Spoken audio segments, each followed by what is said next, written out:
Welcome to Pratap classes. दोस्तों, Pratap classes के YouTube channel पर आपका स्वागत है। तो आज है संडे और संडे के दिन आपको मिलेगी वीकली करंट अफेयर्स की क्लास 2025। तो आज अपने 5 मई से लेकर 11 मई 2025 तक मोस्ट टॉप से टॉप 50 क्वेश्चनों का रिवीजन अपने करने वाले हैं। और ये आज संडे है, तो संडे के दिन आपको साप्ताहिक करंट अफेयर्स की क्लास आपको मिलेगी 2025। तो अपने पिछले 5 मई से लेकर 11 मई तक आज तक हमने पिछले एक सप्ताह का जो करंट पढ़ लिया है। संडे के दिन अपना रिवीजन मिलता है, क्योंकि पीछे का करंट हमने रिवीजन करना बहुत ही ज़रूरी है, ताकि साथ साथ में पीछे का करंट भी हमें साथ साथ में लेकर चलना है। और ये class UPSC, RPSC, first grade, SI, fourth grade, railway 2025 आल एग्ज़ाम के लिए ये क्लास आपके लिए रामबाण है साबित होगी। तो करें स्टार्ट आज की क्लास। सभी साथी एक बार कर दें सेशन को लाइक शेयर। सभी साथियों को गुड मॉर्निंग। और आज आपके जवाब आने चाहिए तुरंत प्रभाव से। और ये अपनी प्रताप क्लासेज ऐप के अंदर 2025 की वार्षिक करंट की टेस्ट सीरीज है, मात्र 50 रुपये के अंदर। इसमें आपको डेली टेस्ट मिलता है, डेली पीडीएफ मिलती है, वीकली टेस्ट, मंथली टेस्ट आपको मिलता है। और 2024 का करंट भी आपको इसमें साथ में फ्री में मिल चुका है। ठीक है, तो इसके अंदर आपको 1 जनवरी 2025 से लेकर 31 दिसंबर 2025 तक पूरे एक साल का करंट आपको डेली, वीकली, मंथली पीडीएफ आपको सब कुछ मिलता रहेगा। ये टेस्ट सीरीज आप ज़रूर ज्वाइन करें, वार्षिक करंट अफेयर्स 2025 की। ठीक है, करते हैं स्टार्ट आज की क्लास। आज संडे है, सिर्फ अपने रिवीजन करते जाएंगे। ठीक है, और तुरंत प्रभाव से आप सभी साथियों के जवाब आने चाहिए फटाफट। बस पहला क्वेश्चन आपके सामने, रिपोर्टर्स विदाउट बॉर्डर्स के द्वारा वर्ल्ड प्रेस फ्रीडम इंडेक्स 2025 के अंदर भारत को कौन सी रैंक प्राप्त हुई है? बॉर्डर्स है, रिपोर्टर्स विदाउट बॉर्डर्स के द्वारा वर्ल्ड प्रेस फ्रीडम इंडेक्स 2025 के अंदर भारत को कौन सी रैंक प्राप्त हुई है? पिछले वर्ष भारत की इसके अंदर रैंक थी 159।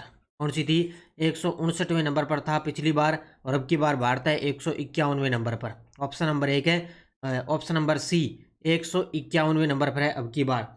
सबसे टॉप पर आपसे पूछे, सबसे टॉप पर है नॉर्वे। लगातार नॉर्वे है, वो विश्व प्रेस स्वतंत्रता दिवस के अंदर जो है 2025 के अंदर सबसे टॉप पर आ रहा है। ठीक है, तो भारत की रैंक कौन सी है? 151वीं। बैडमिंटन की किस पुरुष युगल जोड़ी को 2023 का मेजर ध्यानचंद खेल रत्न पुरस्कार से सम्मानित किया गया? तो वो दो शख्स थे, सात्विक साईराज रैंकी रेड्डी और चिराग शेट्टी। दोनों के दोनों बैडमिंटन के खिलाड़ी हैं। इन दोनों को 2023 का मेजर ध्यानचंद खेल रत्न पुरस्कार से सम्मानित किया गया। उत्तर हो जाएगा ऑप्शन नंबर बी। अंगोला के राष्ट्रपति कितने वर्षों के बाद भारत की राजकीय यात्रा पर नई दिल्ली पहुंचे थे? अभी ताज़ा 3 से 4 दिवसीय यात्रा पर रहे थे अंगोला के राष्ट्रपति। कितने वर्षों बाद वो भारत की राजकीय यात्रा पर रहे थे? तो ये आए थे 38 वर्षों बाद। कितने? 38 वर्ष बाद भारत की राजकीय यात्रा पर रहे थे। और इनको आपको पता है 21 तोपों की सलामी और उन्हें गार्ड ऑफ ऑनर भी प्रदान किया गया था। इससे पहले अपने अमेरिका के उपराष्ट्रपति आए थे जेडी वेंस, उनको भी गार्ड ऑफ ऑनर मिला था। भारत सरकार का कौन सा विभाग डिपो दर्पण पोर्टल और मोबाइल एप्लीकेशन लॉन्च कर रहा है, जिसका उद्देश्य देश की खाद्य सुरक्षा प्रणाली को आधुनिक और प्रभावशाली बनाना है? तो इसका मुख्य उद्देश्य क्या है? तो कौन सा विभाग कर रहा है? तो ये उपभोक्ता मामले, खाद्य और सार्वजनिक जो वितरण मंत्रालय है उसके द्वारा डिपो दर्पण पोर्टल और मोबाइल एप्लीकेशन लॉन्च किया गया, जिसका उद्देश्य देश की खाद्य सुरक्षा प्रणाली को आधुनिक और प्रभावशाली बनाना, ये इसका उद्देश्य है। उत्तर ऑप्शन नंबर बी। ब्राजील की 116 वर्षीय नन इनाहे कनाबारो लुकास के निधन के बाद दुनिया की सबसे उम्रदराज महिला कौन बनी है? और कल आपने देखा होगा, कल मैंने बताया था ना, वो एक खान जियोलॉजिकल विभाग आरपीएससी द्वारा एग्जाम हुआ था। उसमें 5 ही क्वेश्चन आए थे राष्ट्रीय और अंतर्राष्ट्रीय के, और पांचों के पांचों जो मैंने आपको क्लास के अंदर करवाए वो सारे के सारे टपक गए। लगभग 5 में से 4 क्वेश्चन है ना मार्च महीने से पूछे गए। वो टेलीग्राम पर मैंने प्रूफ डाल दिए। अब देखो पता लग रहा है ना भी कौन से महीने से करंट आ रहा है। देखो अभी ताज़ा एग्जाम हुआ मई के अंदर, और करंट देखो 5 में से 4 प्रश्न मई में, ये मार्च महीने से प्रश्न आगे। एक क्वेश्चन आया था अक्टूबर महीने से, एक क्वेश्चन पूछा गया था अक्टूबर महीने से, बाकी 4 क्वेश्चन मार्च महीने से पूछे गए हैं। और ये प्रूफ मैंने आपको टेलीग्राम पे दे दिया है। इसलिए टेलीग्राम पे कोई सूचना आती है, कोई लिंक है, टेलीग्राम को आप जरूर ज्वाइन किया करो। ठीक है, तो क्लास जो मैंने आपको करवाया सीधा का सीधा एग्जाम के अंदर टपक गया। जो निरंतर क्लास देखेगा उसी को फायदा मिलेगा। ठीक है, तो इसका उत्तर देखो। तो ये दुनिया की सबसे उम्रदराज जीवित महिला कौन बन गई? ये है Ethel Caterham. Option number A, Ethel Caterham, ये है दुनिया की सबसे जीवित महिला। भारत का पहला राज्य कौन बना है जिसने जहाज निर्माण, मरम्मत और जहाजों के पुनर्चक्रण नीति 2025 को मंजूरी दे दी है? तो कौन सा राज्य बन गया? वो बन चुका है महाराष्ट्र। कौन सा राज्य बन गया? महाराष्ट्र बन चुका है। कौन सा देश जीनोम संपादित चावल की किस्मों का विकास करने वाला दुनिया का पहला देश बन चुका है? लगा लो भी इस प्रश्न को, तो स्टार ही लगा लो। और जो दो किस्में मैंने बताई ना, चावल की दो किस्मों का विकास किया है, उन किस्मों का नाम याद रखना, मैं बता देता हूँ। एक तो है DRR राइस सो, क्या है? DRR rice so. और एक है PUSE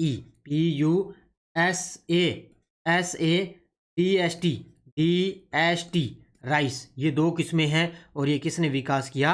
अपने देश भारत ने। तो कौन सा देश जीनोम संपादित चावल की किस्मों का विकास करने वाला दुनिया का पहला देश बन गया? तो ये भारत देश से बन चुका है। किस भारतीय शहर की कंपनी ने AI सक्षम गोल्ड मेटलिंग ATM लॉन्च किया है? क्या बात है भी। किस भारतीय शहर की कंपनी, तो कौन सी भारतीय शहर की कंपनी ने AI सक्षम गोल्ड मेटलिंग लॉन्च किया? तो ये हैदराबाद की कंपनी है। हैदराबाद की कंपनी है जिसका नाम क्या है? गोल्ड सिक्का। ये मैंने आपको अच्छे तरीके से बताया, क्या नाम है? गोल्ड सिक्का। अगला देखो, DRDO ने स्ट्रेटेफोरेसिक एयरशिप प्लेटफॉर्म का मिडन फ्लाइट ट्रायल किस स्थान से किया है? ये जितने भी परीक्षण है, ट्रायल है, ये आपको अच्छे तरीके से पढ़ना ही पड़ेगा, क्योंकि जैसे ही भारत पाकिस्तान का युद्ध वगैरह हो रहा है ना, आपने देखा होगा, कल आपने देखा होगा कि सीज फायर की बात हुई थी कि डोनाल्ड ट्रंप ने समझौता करवा दिया, लेकिन फिर भी पाकिस्तान क्या है, अपनी तरफ से ड्रोन वगैरह सब आ रहे हैं, गोलीबारी चल रही है। तो पाकिस्तान ने 3 घंटे बाद ही सीज फायर का उल्लंघन कर दिया। अब भारतीय सेना अपनी तरफ से जो है तरीके से काम में लेगी कि क्या करना है और क्या नहीं करना है। तो DRDO ने स्ट्रेटेस्फेरिक एयरशिप प्लेटफॉर्म का मिडन फ्लाइट ट्रायल किस स्थान से किया? तो ये श्योपुर मध्य प्रदेश से। ऑप्शन नंबर बी, कहाँ से किया है? श्योपुर मध्य प्रदेश। प्रधानमंत्री मोदी ने DRDO की नई मिसाइल परीक्षण रेंज नवदुर्गा की आधारशिला कहाँ रखी है? तो प्रधानमंत्री मोदी द्वारा DRDO की नई मिसाइल परीक्षण रेंज है जिसका नाम है नवदुर्गा, की आधारशिला कहाँ पर रखी? आंध्र प्रदेश के अंदर। ऑप्शन नंबर सी, कहाँ पर है? आंध्र प्रदेश। किस सुरक्षा बल की 12 सदस्यीय टीम ने विश्व की 5वीं सबसे ऊंची पर्वत चोटी माउंट मंकालू 8,485 मीटर को सफलतापूर्वक फतह किया है? क्या बात है भी।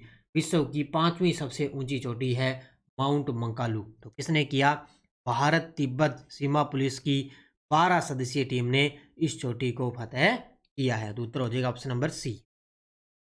केंद्रीय वित्त और कॉरपोरेट कार्य मंत्री श्रीमती निर्मला सीतारमण ने एशियाई विकास बैंक की 58वीं वार्षिक बैठक में भारतीय प्रतिनिधित्व मंडल का नेतृत्व कहाँ किया है? अपनी वित्त मंत्री हैं निर्मला सीतारमण जी, इन्होंने एशियाई विकास बैंक की 58वीं वार्षिक बैठक में भारतीय प्रतिनिधित्व मंडल का नेतृत्व किया मिलान, इटली के अंदर। ऑप्शन नंबर बी, कहाँ पर किया है? मिलान, इटली के अंदर। इसका आयोजन चला था 4 से लेकर 7 मई 2025 के बीच में आयोजन चला था। किस योग साधक और आध्यात्मिक गुरु का 128 वर्ष की आयु में निधन हो गया, जिन्हें 2022 में पद्मश्री से सम्मानित किया गया था? इनका ताज़ा निधन हुआ है। ये योग साधक और आध्यात्मिक गुरु थे। कौन है? ये थे बाबा शिवानंद। ऑप्शन नंबर सी, कौन थे? बाबा शिवानंद थे और इनको 2022 के अंदर पद्मश्री से सम्मानित किया गया।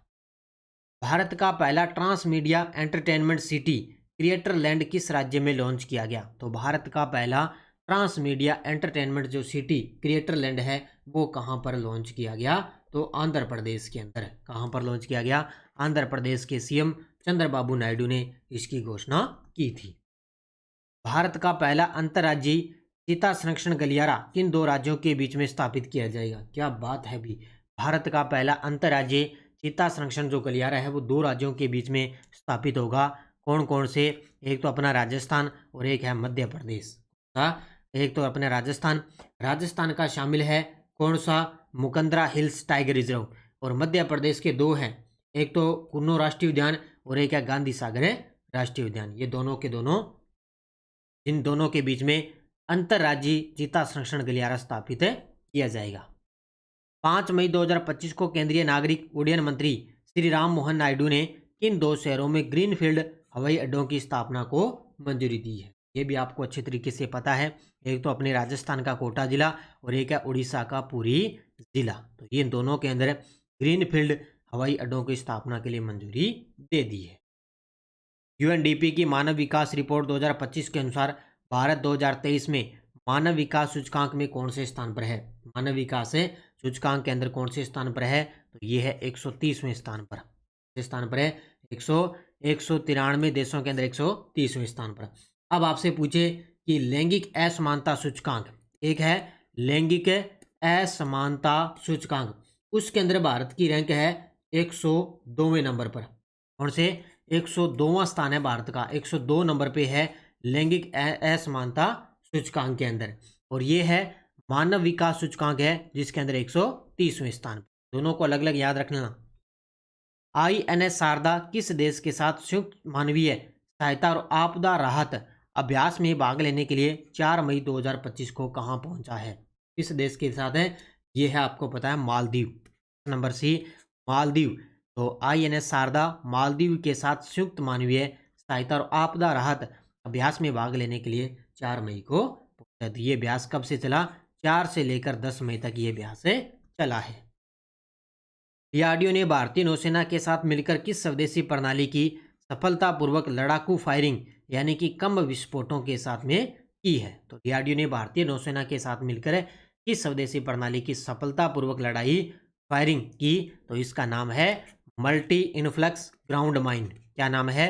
मल्टी इनफ्लक्स ग्राउंड माइन एक स्वदेशी प्रणाली है जिसका सफलतापूर्वक लड़ाकू फायरिंग की है। किसने? डीआरडीओ ने भारतीय नौसेना के साथ। मिस वर्ल्ड प्रतियोगिता का 72वां संस्करण 10 से 31 मई 2025 के बीच भारत के किस राज्य में आयोजित किया जा रहा है? क्या बात, अभी देखो काफ़ी लंबा ये चल रहा है। तो 72वां संस्करण 10 से 31 मई तो ये किया जा रहा है तेलंगाना राज्य में। कहाँ पर किया जा रहा है? तेलंगाना राज्य में। भारत की पहली एडू सिटी किस स्थान पर विकसित की जाएगी? भारत की पहली एडू सिटी किस स्थान पर विकसित की जाएगी? तो नवी मुंबई महाराष्ट्र के अंदर। कहाँ पर है? नवी मुंबई महाराष्ट्र के अंदर है। ये अपने मुख्यमंत्री देवेंद्र फडणवीस है, उन्होंने भारत की पहली एडू सिटी के विकास की घोषणा कर दी है। ठीक है। और ये जो इसमें जो साझेदार विश्वविद्यालय होंगे, एक तो यूनिवर्सिटी ऑफ जो यूनाइटेड किंगडम का और एक वेस्टर्न ऑस्ट्रेलिया जो यूनिवर्सिटी है उनके अंदर इनकी साझेदारी रहेगी।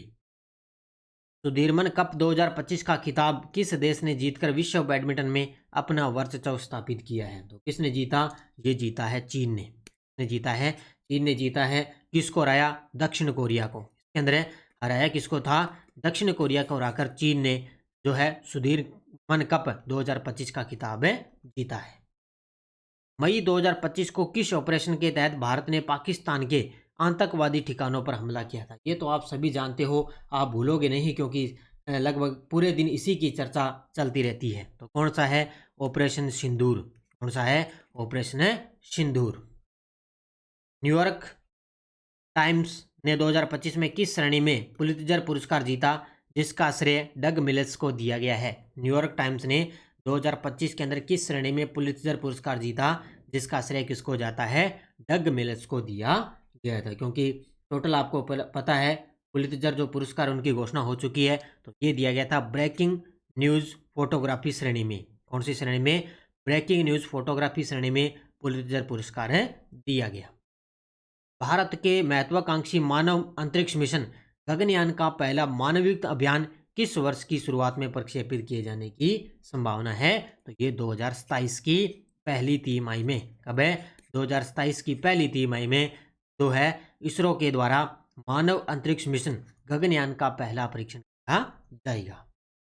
अंतर्राष्ट्रीय मुद्रा कोष की अप्रैल 2025 की आउटलुक रिपोर्ट के अनुसार 2025 में भारत किस देश को पीछे छोड़कर दुनिया की चौथी सबसे बड़ी अर्थव्यवस्था बनने है? ये लीजिए भी, ये आ गया आपके सामने इकोनॉमिक का। भारत ने जापान को पीछे छोड़ते हुए, किसको?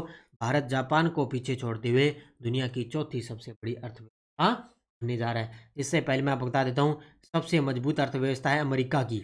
इसकी है अमेरिका की। 2 नंबर पे है चीन और 3 नंबर पे स्थान आता है किसका, जर्मनी का। और चौथे नंबर पर आ गया अपना देश है भारत। याद रखना अच्छे तरीके से। रोहित शर्मा ने हाल में किस प्रारूप से संन्यास लेने की घोषणा की, तो ये की है टेस्ट क्रिकेट से। और अभी ताज़ा ये खबर आ रही है कि विराट कोहली भी टेस्ट क्रिकेट से संन्यास लेने की घोषणा कर रहे हैं। तो ये रोहित शर्मा ने संन्यास ले लिया टेस्ट क्रिकेट से, और साथ में विराट कोहली भी पूरी चर्चा करें भी टेस्ट क्रिकेट से संन्यास से लिया जाएगा। होक AI 360 किस देश की कंपनी है जिससे भारत ने निगरानी तकनीक के लिए समझौता किया है। होक AI 360 किस देश की कंपनी है जिससे भारत ने निगरानी तकनीक के लिए समझौता किया, तो वो है संयुक्त राज्य अमेरिका की। इसकी कंपनी है ये, संयुक्त राज्य अमेरिका की। केंद्रीय शिक्षा मंत्रालय ने भारतीय विदेश व्यापार संस्थान IIFT नई दिल्ली के एक ऑफ कैंप्स केंद्र की स्थापना को मंजूरी दी। इसका नया केंद्र कहाँ पर स्थापित होगा, इसका जो नया केंद्र है वो कहाँ पर स्थापित होगा, गांधीनगर गुजरात के अंदर। कहाँ पर स्थापित होगा, गांधीनगर गुजरात के अंदर। जितने भी विद्यार्थी मेरे साथ लाइव जुड़ चुके हैं, लाइव देख रहे हैं, सभी साथी एक बार सेशन को लाइक कर दें भी। मैं देखता हूँ लाइक तो बहुत सारे विद्यार्थी लाइव जुड़े होते हैं, लेकिन लाइक 10% ही नहीं होते। ऐसा नहीं होता। देखो आपको मैं छोटी सी क्लासें लगातार दे रहा हूँ और क्वेश्चन भी आपको एग्जाम के अंदर देखने को मिलते हैं। इसलिए आप वीडियो को लाइक किया करो, शेयर किया करो। लाइक करना आपका काम है। अब देखो कितने विद्यार्थी लाइव देख रहे हैं और आप खुद देख सकते हो कि लाइक कितने हैं। लाइक में कंजूसी मत किया करो भाई, वीडियो को लाइक किया करो आप। रूस ने किस भारतीय नेता और विमान चालक के सम्मान में नई दिल्ली स्थित अपने दूतावास में एक स्मारक पट्टिका का उद्घाटन किया, तो ये किया है Biju Patnaik. Option number C, किसके भारतीय नेता, बिजू पटनायक। ऑपरेशन अभ्यास जो बेंगलुरु में आयोजित एक सिविल डिफेंस मॉक ड्रिल है, इसका उद्देश्य क्या है, इसका उद्देश्य क्या है, तो कौन सा हो गया, यह है ऑपरेशन अभ्यास जो बेंगलुरु के अंदर आयोजित हुआ था एक सिविल डिफेंस मॉक ड्रिल। इसका उद्देश्य है जनता में आपात स्थिति की जागरूकता और आपदा से निपटने की तैयारी करना। उत्तर हो जाएगा ऑप्शन नंबर सी। 7 मई 2025 को किस केंद्रीय मंत्री ने non ferrous metal recycling website और स्टेक होल्डर्स पोर्टल का शुभारंभ किया, तो अपने आप को पता है जो अपने कोयला और खनन मंत्री हैं जी किशन रेड्डी, इन्होंने non ferrous metal recycling website और स्टेक होल्डर्स पोर्टल की शुरुआत की है। केरल सरकार द्वारा शुरू की गई ज्योति योजना का मुख्य उद्देश्य क्या है। केरल सरकार द्वारा शुरू की गई ज्योति योजना का मुख्य उद्देश्य है प्रवासी बच्चों को शिक्षा प्रणाली और आंगनवाड़ियों में शामिल करना। क्या है, प्रवासी बच्चों को शिक्षा देना और आंगनवाड़ियों के अंदर उनको शामिल करना। तो किसकी योजना है, केरल की योजना है। कौन सी योजना, ज्योति योजना। इस संस्थान ने अरुणाचल प्रदेश की दिरांग में पहला जियोथर्मल उत्पादन कुआं सफलतापूर्वक ड्रिल किया है। क्या बात है भी, किस संस्थान का है, तो ये है centre for earth sciences and Himalayan studies का है, जिसने क्या है अरुणाचल प्रदेश की दिरांग में पहला जियोथर्मल उत्पादन कुआं सफलतापूर्वक ड्रिल किया है। 2025 में कुलपतियों का वार्षिक सम्मेलन कहाँ आयोजित किया गया था। अब ये जितने भी मुख्य रूप से जो सम्मेलन होते हैं ना, इनको पढ़ा करो। कल आपने देखा उस जो पेपर हुआ था टेलीग्राम पर मैंने डाला, उसके अंदर सोर्सेक्स का पूछा गया था कि सोर्सेक्स जो सम्मेलन है उसका आयोजन कहाँ पर किया गया, नई दिल्ली के अंदर, वो मैंने करवाया था। तो कुलपतियों का वार्षिक सम्मेलन हुआ ऊटी तमिलनाडु के अंदर। ऑप्शन नंबर सी, कहाँ पर हुआ, ऊटी तमिलनाडु। भारत के पहले गैलियम नाइट्राइड आधारित सेमीकंडक्टर प्लांट की आधारशिला किस स्थान पर और कब रखी गई थी, तो ये पहले गैलियम नाइट्राइड आधारित सेमीकंडक्टर प्लांट की जो आधारशिला है ये रखी गई थी नवा रायपुर। कहाँ पर है, नवा रायपुर छत्तीसगढ़ में 11 अप्रैल 2025 को। तो उत्तर हो जाएगा इसका ऑप्शन नंबर सी। छत्तीसगढ़ का पहला नक्सल मुक्त ग्राम पंचायत कौन बना है। छत्तीसगढ़ का पहला नक्सल मुक्त ग्राम पंचायत यानी कि नक्सलियों से मुक्त हो चुका है ये ग्राम पंचायत, तो छत्तीसगढ़ का है बेड़े सेती। कौन सा है, ऑप्शन नंबर बी, कौन सा है, बड़े सेती। भारतीय सिनेमा के अभिनेता और निर्देशक मनोज कुमार का निधन हो चुका है, इनको दादा साहब फाल्के पुरस्कार कब दिया गया था, तो ये अभिनेता थे, इनको 2015 के अंदर दादा साहब फाल्के पुरस्कार मिला था। इनको पद्मश्री मिला था 1992 में, पद्मश्री याद रखना 1992 में, और दादा साहब फाल्के पुरस्कार मिला 2015 में। हाल में चर्चा में रही S-400 ट्राइब्स किस प्रकार की रक्षा प्रणाली है। अब ये जितने भी मैं आपको ये मुख्य मुख्य करवाऊंगा ना, जितनी भी मिसाइलें हैं, कोई भी रक्षा प्रणाली है, इनको बढ़िया तरीके से अलग में नोट करते जाना, क्योंकि पूरी चर्चा में है और एग्जामिनर यहाँ से प्रश्न पूछेगा, फिक्स है। तो स्तय से वायु मिसाइल रक्षा प्रणाली, ऑप्शन नंबर बी क्या है, स्तय से वायु मिसाइल प्रणाली है S-400 ट्रायम्फ है रक्षा प्रणाली। तो सोल्ट राफेल एक किस प्रकार का लड़ाकू विमान है। दसॉल्ट जो राफेल है वो एक प्रकार का लड़ाकू विमान है, तो किस प्रकार का है, तो ये है आपके सामने द्वि इंजन मल्टीरोल फाइटर, यानी कि इसके अंदर 2 इंजन लगे होते हैं और साथ में मल्टीरोल फाइटर भी लगा होता है। तो उत्तर हो जाएगा इसका नंबर बी। और ये किस देश निर्माता कंपनी कौन सी है, ये है फ्रांस की एक कंपनी है, उसके द्वारा इसको विकसित किया गया। भारतीय नौसेना को हाल ही में सौंपा गया पहला अर्नाला पोत किस प्रकार का पोत है। भारतीय नौसेना को हाल ही में सौंपा गया पहला अर्नाला पोत किस प्रकार का पोत है, तो वो है पनडुब्बी रोधी युद्धक उथले जल पोत है। ये क्या है, पनडुब्बी रोधी युद्धक उथले जल पोत है, यानी कि युद्धक के क्षेत्र में काम आएगा ये अर्नाला पोत। किसको सौंपा गया, भारतीय नौसेना को।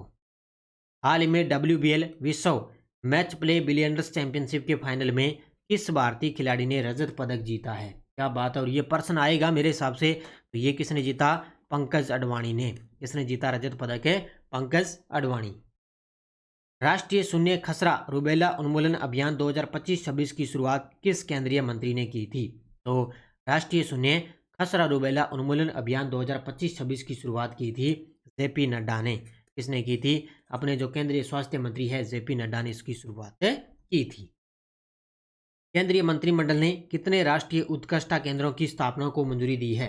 केंद्रीय मंत्रिमंडल ने कितने राष्ट्रीय उत्कृष्टता केंद्रों की स्थापना को मंजूरी दी, ये दी है 5। कौन कौन से 5 हैं, एक तो है लुधियाना, कौन कौन सा है, एक तो लुधियाना के अंदर, एक है कानपुर और दूसरा है, तीसरा है हैदराबाद।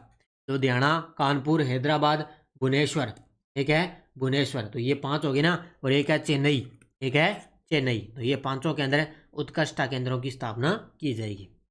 8 मई 2025 को किस देश के कार्डिनल को रोमन कैथोलिक चर्च का 267वां पोप चुना गया, तो ये हैं संयुक्त राज्य अमेरिका के। किसके हैं, संयुक्त राज्य अमेरिका के हैं कार्डिनल, जिनको रोमन कैथोलिक चर्च का 267वां पोप इनको गया है।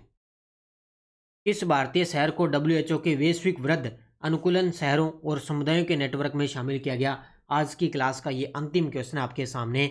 तो किस भारतीय शहर को, कोझिकोड केरल को। ये कोझिकोड कहाँ पर है, केरल के अंदर है। इसको WHO के वैश्विक वृद्ध अनुकूलन शहरों और समुदायों के नेटवर्क में इसको शामिल किया गया। किसको, कोझिकोड केरल को। तो ये थी आज की अपनी क्लास। आज संडे था, आज संडे के दिन मैंने आपको रिवीजन करवा दिया है गजब तरीके का, ठीक है। बाकी आपको मेरी क्लासें वगैरह मिलती रहेगी और लगातार आपको टेस्ट वगैरह दिए जा रहे हैं। ये देखो अपने प्रताप क्लासेज ऐप में ये वार्षिक करंट तो है जिसमें डेली टेस्ट मिलता है। इसके अलावा प्रताप क्लासेज ऐप में चतुर्थ श्रेणी कर्मचारी और ड्राइवर वाहन चालक की स्पेशल भारत राजस्थान की ऑनलाइन टेस्ट सीरीज है। राजस्थान पुलिस की अलग से करंट की टेस्ट सीरीज चल रही है। और फर्स्ट ग्रेड की देखो स्कूल व्याख्याता की अपनी बुक भी बाजार के अंदर उपलब्ध है, 2.0 आ गई। और ये देखो करंट की टेस्ट सीरीज भी चल रही है। पुराने पेपर है, कर्मचारी चयन बोर्ड ने 2016 से लेकर 24 तक पुराने पेपर भी आप ले सकते हो, अभ्यास कर सकते हो। और अलग से साइंस की टेस्ट सीरीज लेना चाहिए तो वो भी आप साइंस की टेस्ट सीरीज ले सकते हो, ठीक है। तो ये इतनी सारी अपनी टेस्ट सीरीज चल रही है, बस निरंतर पढ़ो, अच्छे तरीके से पढ़ो। आज संडे था, संडे के दिन मैंने आपको रिवीजन करवा दिया है। तो वीडियो को सभी साथी कर दें, जाते जाते लाइक शेयर, कंटिन्यू आपको क्लास मिलती रहेगी। और जल्द ही मैं आपके लिए पटवार और 4th ग्रेड के लिए राष्ट्रीय करंट की अलग से स्पेशल क्लासें शुरू करने वाला हूँ। बस मेहनत करो, अच्छी तरीके से पढ़ो, करंट का प्रश्न आपको यहाँ से गलत नहीं होगा। धन्यवाद। जय हिंद, जय भारत, जय राजस्थान।